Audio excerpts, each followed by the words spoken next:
Hi, this is a reading from the book Alcoholics Anonymous, Chapter 11, A Vision for You. For most normal folks, drinking means conviviality, companionship, and colorful imagination. It means release from care, boredom, and worry. It is joyous intimacy with friends and a feeling that life is good, but not so much for those of us in those last days of heavy drinking. The old pleasures are gone. They were but memories. Never could we replace the great moments of the past. Never could we recapture the great moments of the past. There was an insistent yearning to enjoy life as we once did, and a heartbreaking obsession with what some new miracle of control would enable us to do. It was always one more attempt and one more failure. The less people tolerated us, the more we withdrew from society, from life itself. As we became subjects of King Alcohol, shivering denizens of his mad realm, the chilling vapor that his loneliness settled down. It thickened, ever becoming blacker. Some of us sought out sordid places, hoping to find understanding, companionship, and approval. Momentarily, we did. Then came the oblivion and the awful awakening to face the hideous four horsemen: terror, bewilderment, frustration, despair. Unhappy drinkers who read this page will understand. Now and then, a serious drinker, being dry at the moment, says, "I don't miss it at all. Feel better, work better, having a better time." As ex-problem drinkers, we smile at such a sally. We know that our friend is like a boy whistling in the dark to keep his spirits. He fools himself. Inwardly, he would give anything to take a half a dozen drinks and get away with them. He will presently try the old game again, for he isn't happy about his sobriety. He cannot picture life without alcohol. Someday, he will be unable to imagine either life with alcohol or without it. Then he will know loneliness as few do. He will be at the jumping off place. He will wish for the end. We have shown how we got out from under. You say, "Yes, I'm willing, but I'm consigned to a life, but am I to be consigned to a life where I shall be stupid, boring, and glum, like some righteous people I see? I know I must get along without liquor, but how can I? Have you a sufficient substitute?" Yes, there's a substitute, and it is vastly more than that. It is a fellowship in Alcoholics Anonymous. There you will find release from care, boredom, and worry. Your imagination will be fired. Life will mean something at last. The most satisfactory years of your existence lie ahead. Thus we will find fellowship, and so will you. How is that to come about, you ask? Where am I to find these people? You are going to meet these new friends in your community. Near you, alcoholics are dying helplessly, like people in a sinking ship. If you live in a large place, there are hundreds. High and low, rich and poor. They are future fellows of Alcoholics Anonymous. Among them, you will make lifelong friends. You will be bound to them with a new and wonderful ties, for you will escape disaster together, and you will commence shoulder to shoulder your common journey. Then you will know what it means to give of yourself that others may survive and rediscover life. You will learn the full meaning of love thy neighbor as thyself. It may seem incredible that these men are to become happy, respected, and useful once more. How can they rise out of such misery, bad repute, and hopelessness? The practical answer is that since these things have happened among us, they can happen with you. Should you wish them above all else and be willing to make use of our experience, we are sure they will come. The age of miracles is still with us. Our own recovery proves that. Our hope is that when this chip of a book is launched on the world tide of alcoholism, defeated drinkers will seize upon it to follow its suggestions. Many, we are sure, will rise to their feet and march on. They will approach still other sick ones, and fellowships of Alcoholics Anonymous may spring up in each city and hamlet. Havens for those who must find a way out. In the chapter Working with Others, you gathered an idea of how we approach and aid others to health. Suppose now that through you, several families have adopted this way of life. You will want to know more how to proceed from that point. Perhaps the best way of treating you to a glimpse of your future will be to describe the growth of the fellowship among us. Here is a brief account. Years ago, in 1935, one of our number made a journey to a certain western city. From a business standpoint, his trip came off badly. Had he been successful in his enterprise, he would have been set on his feet financially, which at the time seemed vitally important. But his venture wound up in a lawsuit and bogged down completely. The proceeding was shot through with much hard feeling and controversy.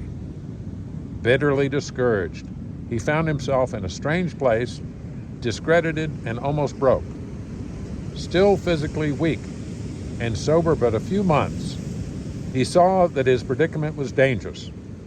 He wanted so much to talk with someone, but whom? One dismal afternoon, he paced a hotel lobby, wondering how his bill was to be paid. At the end of the room stood a glass-covered directory of local churches. Down the lobby, a door opened into an attractive bar. He could see the gay crowd inside. There he would find companionship and release. Unless he took some drinks, he might not have the courage to scrape up an acquaintance and would have a lonely weekend. Of course he couldn't drink, but why not sit hopefully at the table, a bottle of ginger ale before him? After all, had he not been sober 6 months? Perhaps he could handle, say, 3 drinks, no more. Fear gripped him. He was on thin ice. Again, it was the old insidious insanity. That first drink. With a shiver, he turned away and walked down the lobby to the church directory. Music and gray chatter still floated to him from the bar. But what about his responsibilities? His family, and the men and women who would die because they would not know how to get well? Ah, yes, those other alcoholics. There must be many such in this town. He would phone a clergyman. His sanity returned, and he thanked God. Selecting a church at random from the directory, he stepped into the booth and lifted the receiver. His call to the clergyman led him presently to a certain resident of the town, who, though formerly able and respected, was nearing the nadir of alcoholic despair. It was the usual situation. Home in jeopardy, wife ill, children distracted, bills in arrears, and standing damaged. He had a desperate desire to stop, but he saw no way out, for he had earnestly tried many avenues of escape. Painfully aware of being somehow abnormal, the man did not fully realize what it meant to be an alcoholic. When our friend related his experience, the man agreed that no amount of willpower he might muster could stop his drinking for long. A spiritual experience, he concluded, was absolutely necessary, but the price seemed high upon the basis suggested. He told how he lived in constant worry about those who might find out about his alcoholism. He had, of course, the familiar alcoholic obsession that few knew of his drinking.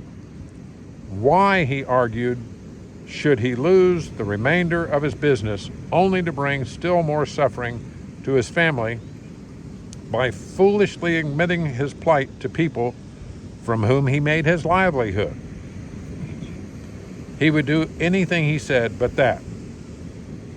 Being intrigued, however, he invited our friend to his home. Sometime later, and just as he thought he was getting control of his liquor situation, he went on a roaring bender.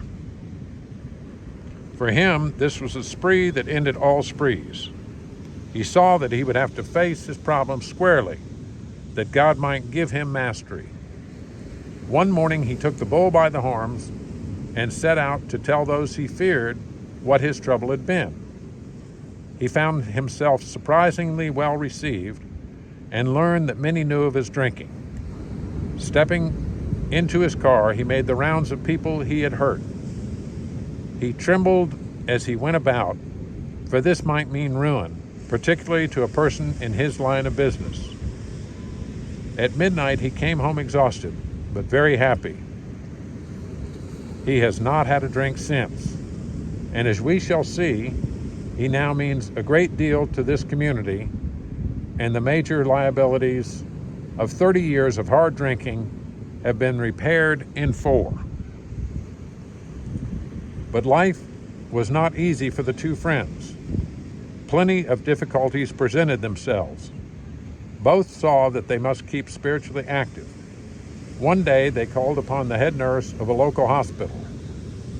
They explained their need and inquired if she had a first-class alcoholic prospect. She replied, "Yes, we've got a corker. He's just beaten up a couple of the nurses.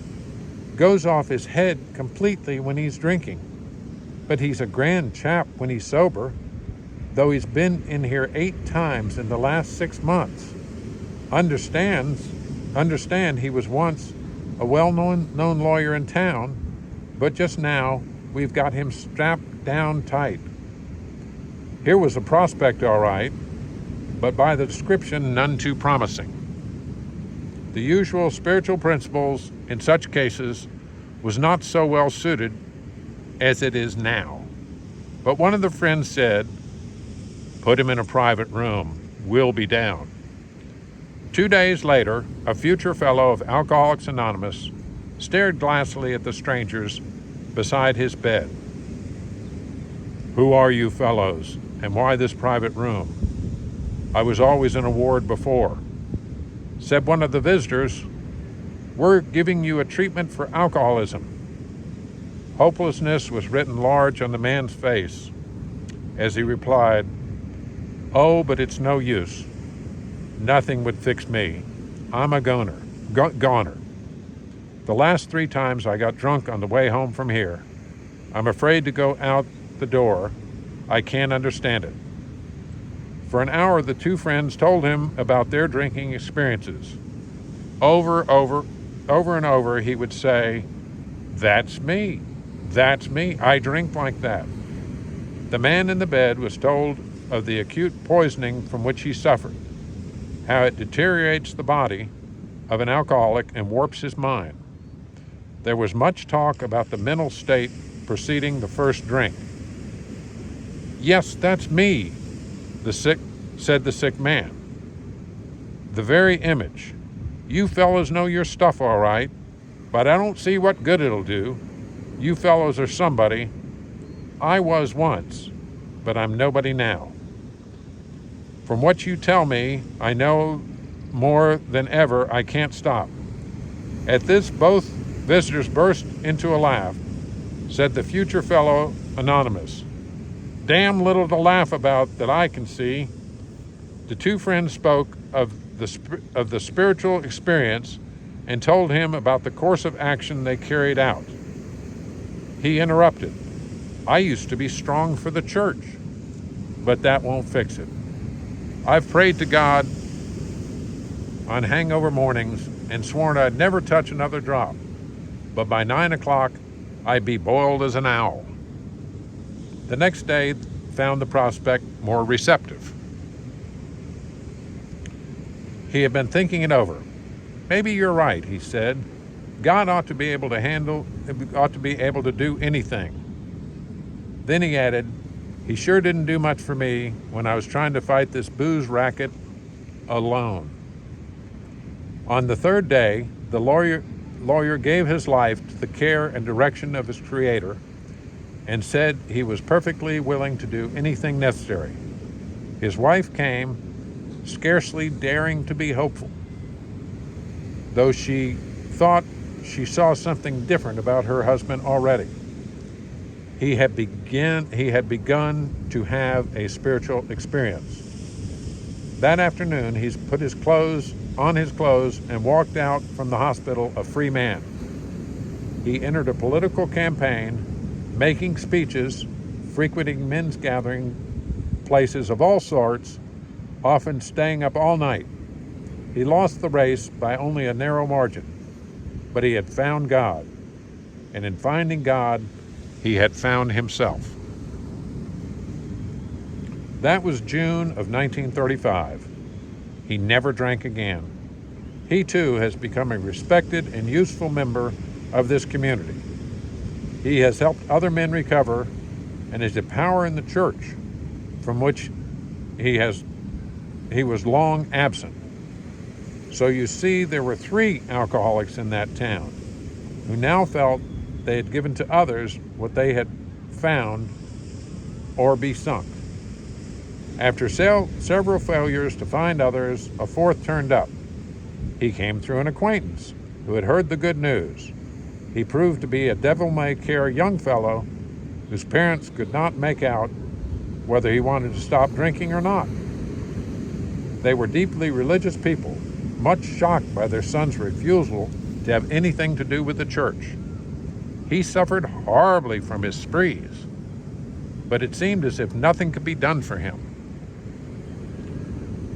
He consented, however, to go to the hospital, where he occupied the very room recently vacated by the lawyer.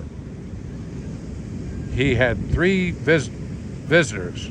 After a bit, he said, "The way you fellows put the spiritual stuff makes sense. I'm ready to do business. I guess the old folks were right after all." So one more was added to the fellowship. All this time, our friend of the hotel lobby incident remained in that town. He was there 3 months.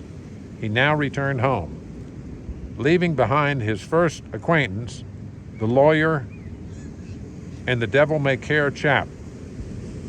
These men had found something brand new in life, though they knew they must help other alcoholics if they would remain sober. That motive became secondary. It was transcended by the happiness they found in giving themselves for others. They shared their homes, their slender resources, and gladly devoted their spare hours to fellow sufferers. They were willing by day or night to place a new man in the hospital and visit him afterward. They grew in numbers. They experienced a few distressing failures, but in those cases, they made an effort to bring the man's family into a spiritual way of living, thus relieving much worry and suffering. A year and 6 months later, these 3 had succeeded with 7 more. Seeing much of each other, Scarce an evening passed that someone's home did not shelter a gathering of men and women, happy in their release and constantly thinking how they might present their discovery to some newcomer. In addition to these casual get-togethers,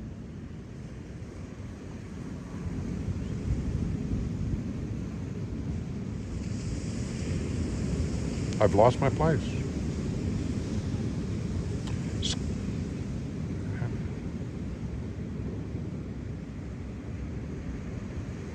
In addition to these casual get-togethers, it became customary to set apart one night a week for a meeting to be attended by anyone or everyone interested in a spiritual way of life. Aside from fellowship and sociability, the prime object was to provide a time and a place where these new people might bring their problems. Outsiders became interested.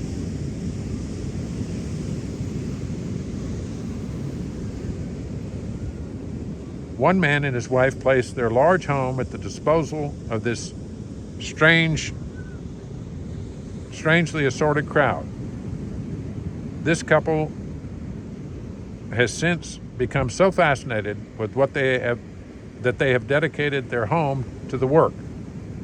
Many a distracted wife has visited this house to find loving and understanding companionship among among women who knew her problem.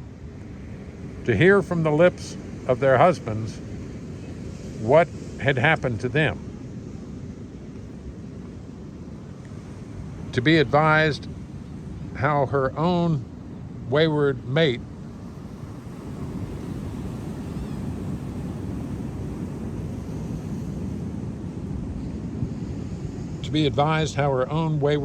might be hospitalized and approached when next he stumbled. Many a man, yet dazed from his hospital experience, has stepped over the threshold of that home into freedom. Many an alcoholic who entered there came away with an answer. He succumbed to that gay crowd inside who laughed at their own misfortunes and understood his. Impressed by those who visited him at the hospital, he catapulted entirely when later, in an upper room of this house, he heard the story of some man whose experience closely tallied with his own. The expressions on the faces of the women,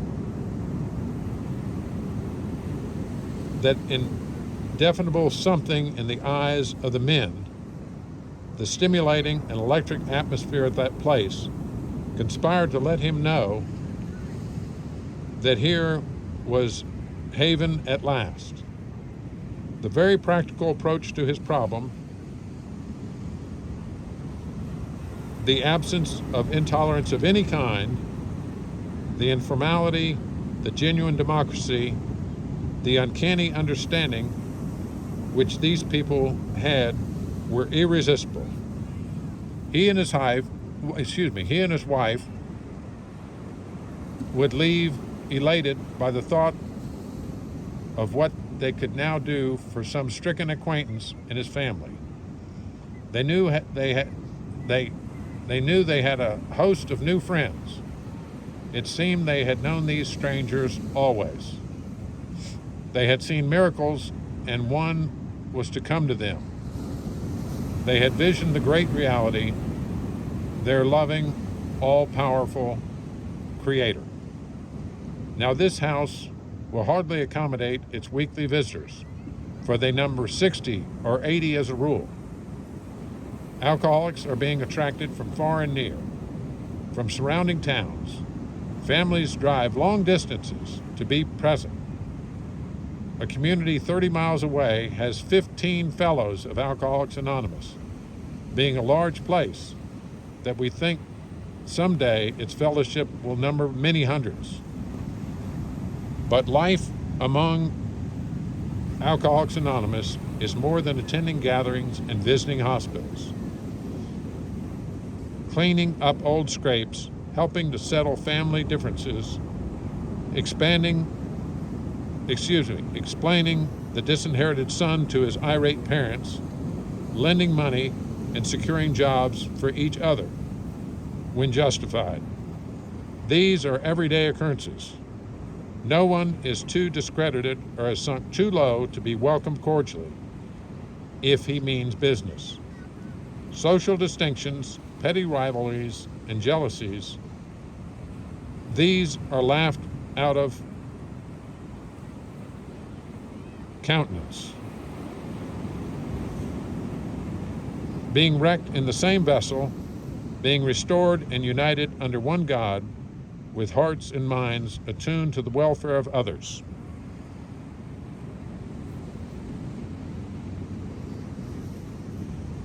The things which matter so much to some people no longer signify much to them. How could they?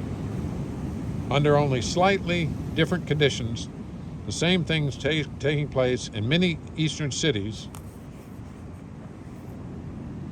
is one of these.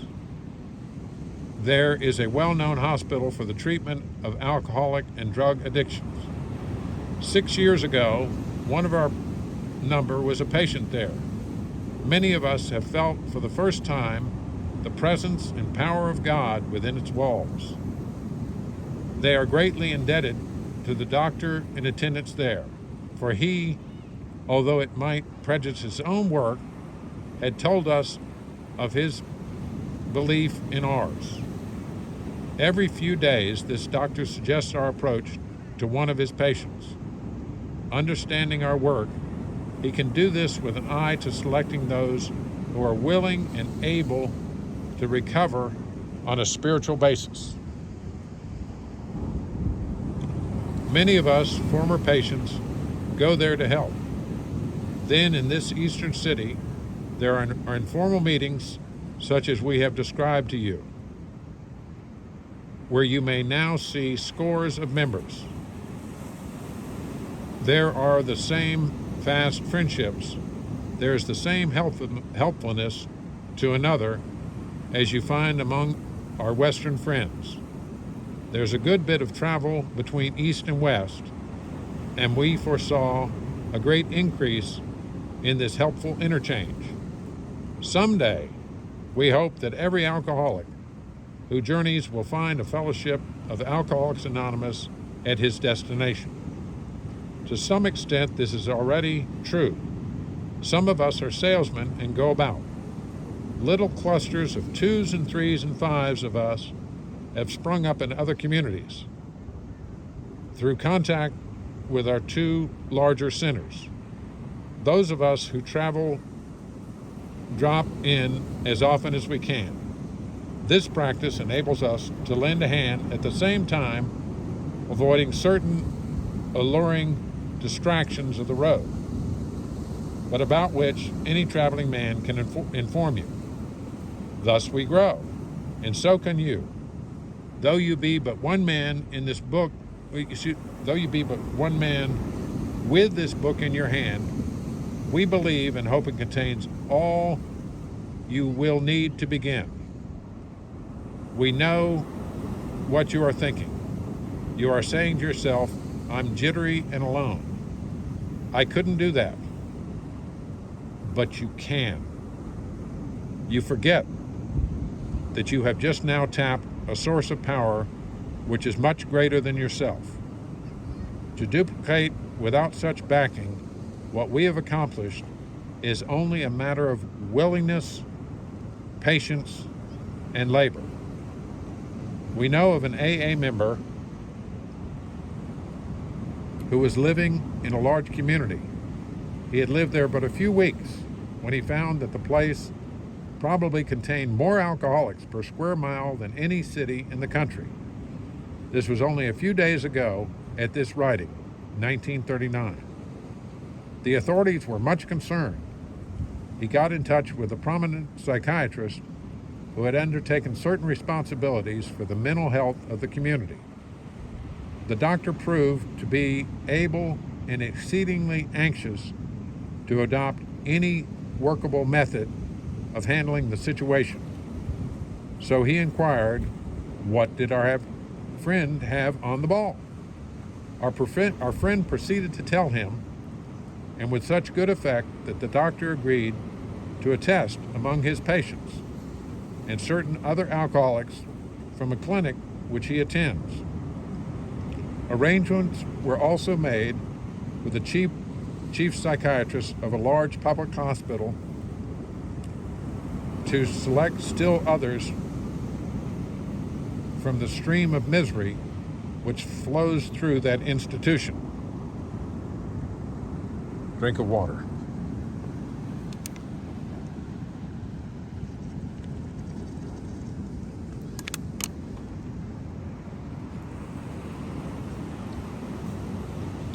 So our fellow workers will soon have friends galore. Some of them may slip and perhaps never get up.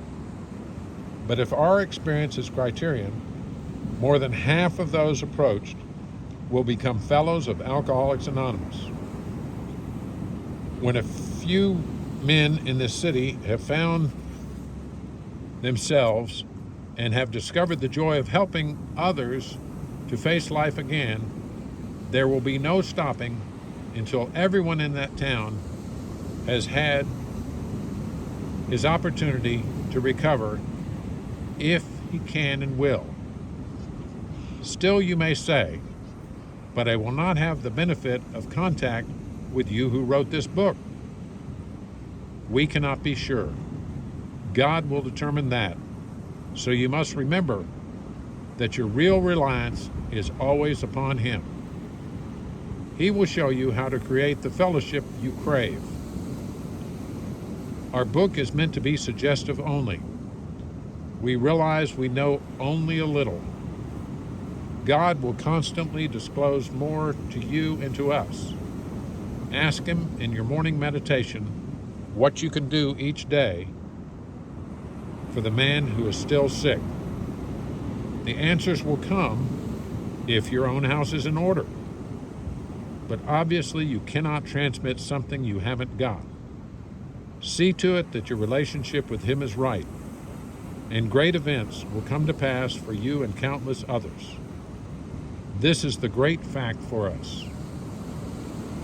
Abandon yourself to God as you understand God. Admit your faults to Him and to your fellows. Clear away the wreckage of your past. Give freely of what you find and join us. We shall be with you in the fellowship of the Spirit, and you will surely meet some of us as you trudge the road of happy destiny. May God bless you and keep you until then.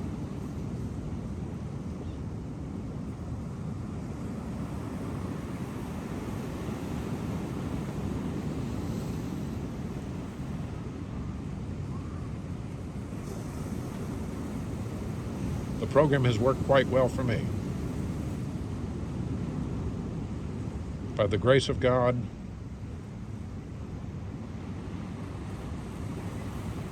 working the 12 steps, being a member of Overeaters Anonymous, I haven't found it necessary to have an eating binge.